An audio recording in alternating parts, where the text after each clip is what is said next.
It's one of the weren't dumbest things. surprised by it? No, it's one of the dumbest, most arrogant things I've heard uttered out of an athletic director's mouth. Not because he doesn't have the right to feel that way, but to say it. First, it calls into question any of the kids that are on campus. I'm on campus, my athletic director doesn't think I'm good enough.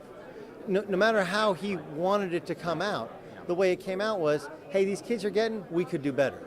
Like, imagine saying that. Imagine saying that to your wife, imagine saying that to your kids, imagine saying it to your boss, imagine saying it to people who you work with.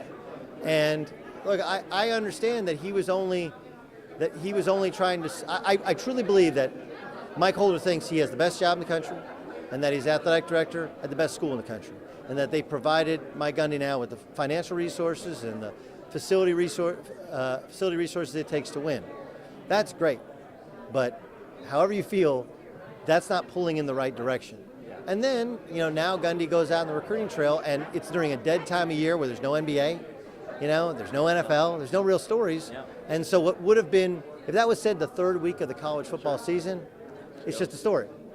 But it's said in June, when the NBA playoffs are already done and we're waiting on LeBron to decide and Paul George where they're going to go, it becomes a much bigger deal. I thought it was a critical error. And look, smart people can do dumb things. I think I'm pretty smart. I've done some dumb stuff. I think he's a smart guy. It said something that was frankly kind of classless. And he's a classy guy. He did something classless. And I don't think it reflects well upon a program that was really stumbling before, frankly, Les took it over. And then they reworked it, recruited better, I think, quality kids. The only thing as an athletic director you should be concerned with is, all right, do we win? Do we play the right way? Do we graduate our kids? Do we stay out of trouble? Right?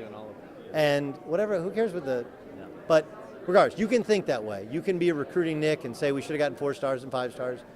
I greatly disagree with saying it, because what's the win in it other than puffing out your chest and saying, hey, our golf program just won a national championship?